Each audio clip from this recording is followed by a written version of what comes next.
Welcome to Stone Hands, to the Hands of Stone. This day we will discuss the torments, the stones, the rocks, and their implication upon our well-being, upon cultivating a more peaceful world, and longevity and health that are associated with the rocks and the stones. As the earth has been made from the basalt through ancient volcanic reactions, where the stardust came together and melted into a sphere which became our beautiful planet. And through millions of years, the rocks have evolved even further. The basalt has transformed into the forms of granite, etc. And other rocks have emerged, like the great limestone cliffs that are behind my back, that are basically a version of calcified fossils. Basically, if I jump into the sea and die today, so in few million years, my body could be in a stone if I'm lucky, and someone like me can find my bones, of course. But there are different types of stones, but their basic qualities, they are paramagnetic or diamagnetic. Paramagnetic means that they have magnetic pull.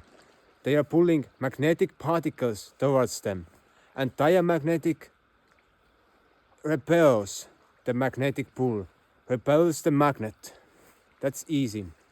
And if we are using stones, we can choose and decide how we shall utilize them. For example, we are living in a house built from limestone, and that's really cool that in the walls we can find quartz crystals and look at them. we could mine quartz out of our own house, basically. But those stones that are diamagnetic, they help to attain a clarity, a spiritual clarity. And they help to repel the viruses, the bacteria. They help us stay clean. But in a long term, they are draining because we become empty, and we also become empty from minerals. So in the end, we need this magnetic field, a paramagnetic stones around us that will pull down the magnetic field.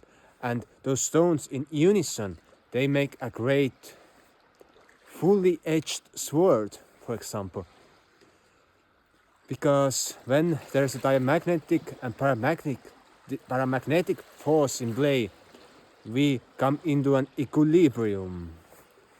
In our garden, we are using copper antennas and granite boulders that I have found by the road or in the field, or after we digged a huge hole into the ground. So I found a lot of different stones, and mostly they are paramagnetic, and they are bringing in the life energy, the chi, and they are bringing in the minerals. They are bringing in the electromagnetic energy from the atmosphere of the planet. And with those copper antennae and those boulders, those granite rocks, I have been able to cultivate a garden that is pro-life, pro-living, that our plants are full of minerals and they go crazy. And the bedrock, we have limestone, so it balances everything out. And cultivating plants with electromagnetic culture, short form electroculture, we are able to have 70 to 240% more nutrients, minerals in the plants. They will become more short and cold resistant.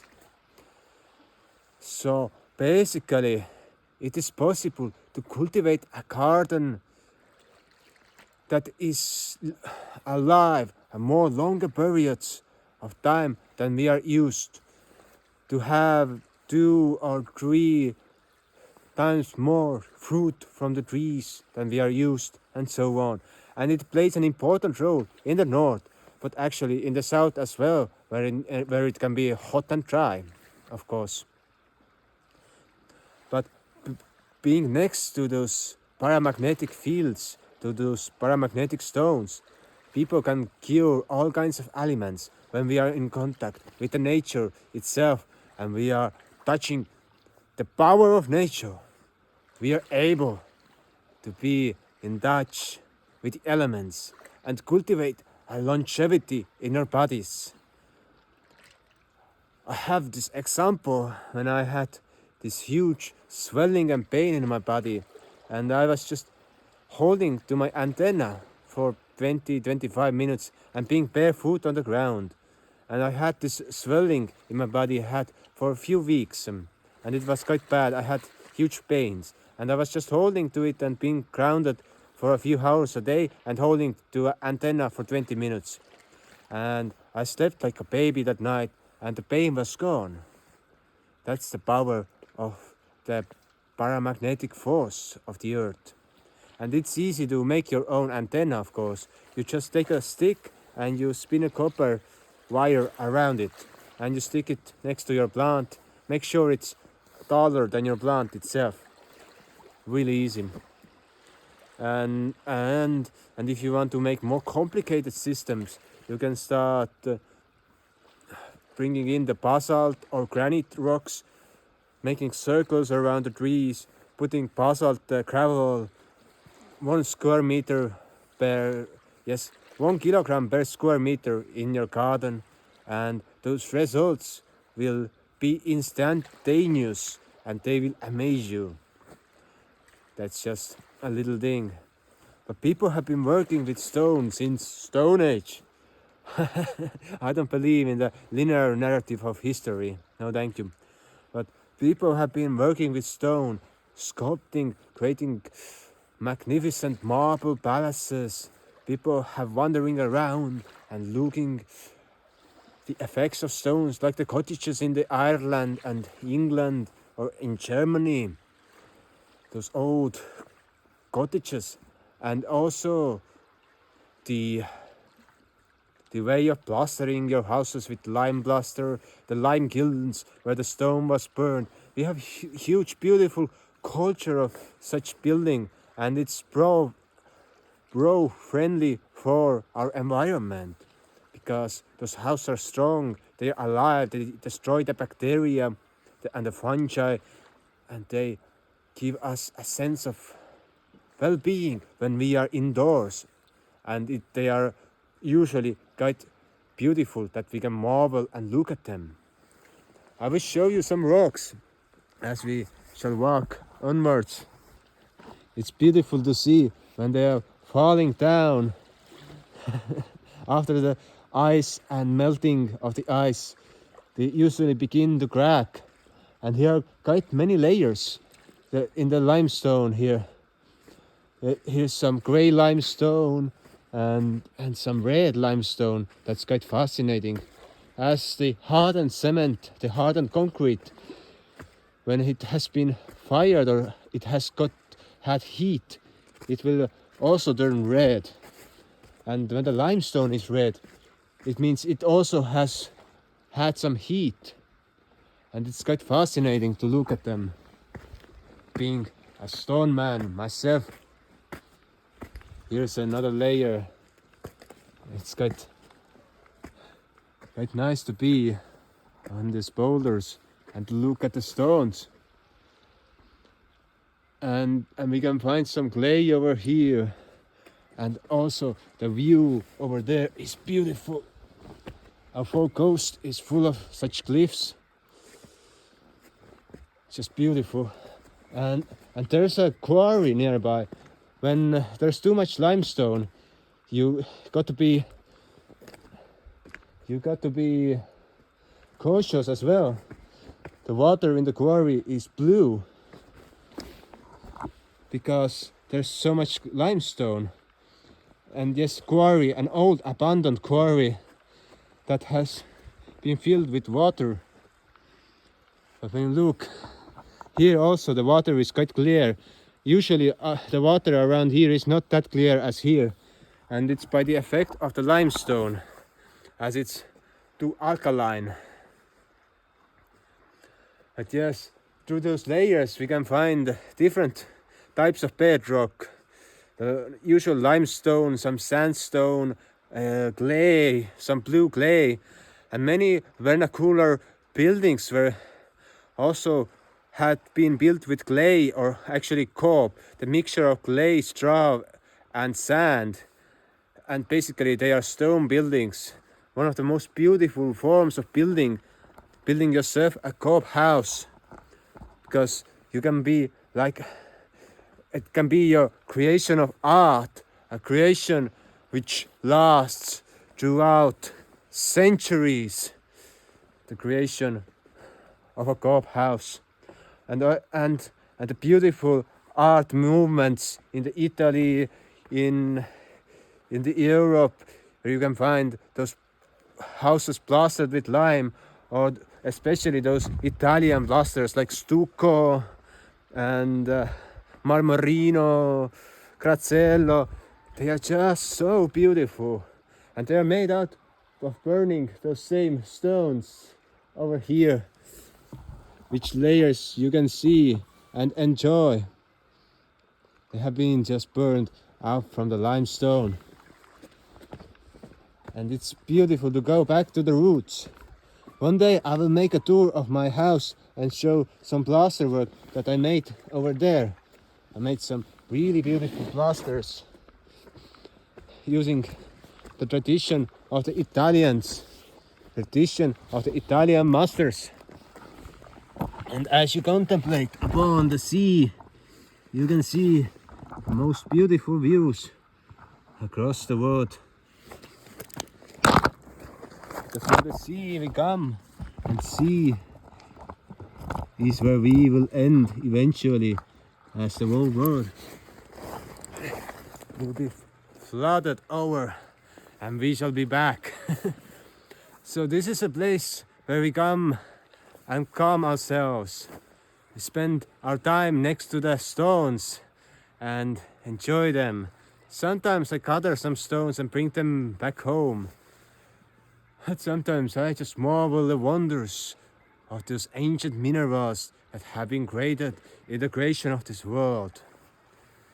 The stones are the grandfathers and grandmothers of our kind. Like when we look at the dimensions and the transformation of elements, we as humans are living in a 3D reality, but stones are living in 2D reality. Like my grandfather told me a story. Like he had this granite boulder that he was hacking with a stone axe, and he slashed it in 2 pieces, and he saw the blood of the stone, or actually the waters of the stone, flowing out from the stone. And my grandfather just cried and said that he shall never hurt the stone again, because stones are living beings. Yes. But after that, I have found other things. I see so many stones breaking up and becoming into pieces, and I see it's part of their duty to break into particles and to create new particles again, like these pieces. I have seen and I have felt the consciousness in different stones, minerals, and also a consciousness inside crystals. Some crystals are even able to speak with me and have this ability.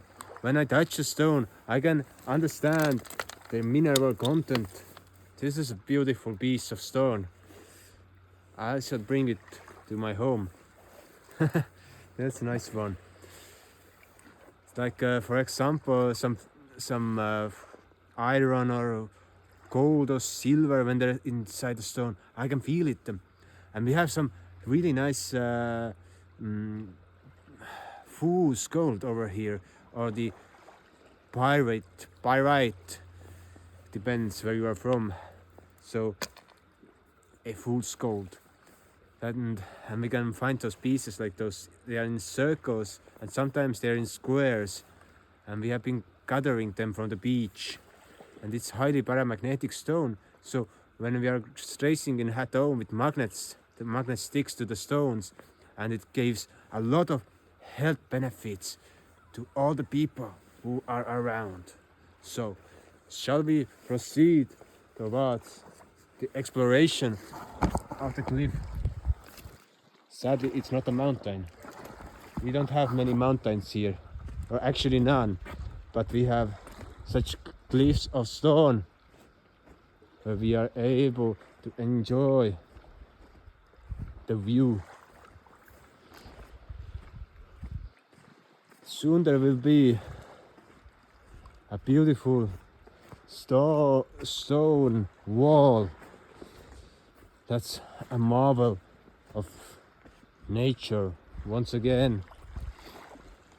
And in some places we can find blue, yellow and gray and dark stones together, and some brown.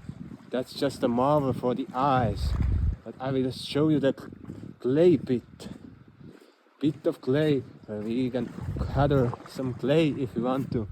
But on our land we also have some blue clay, and it should change its color after it has been cooked.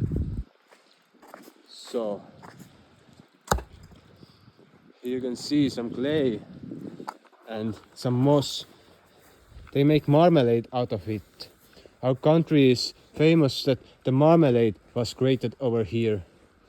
But here you can see some clay.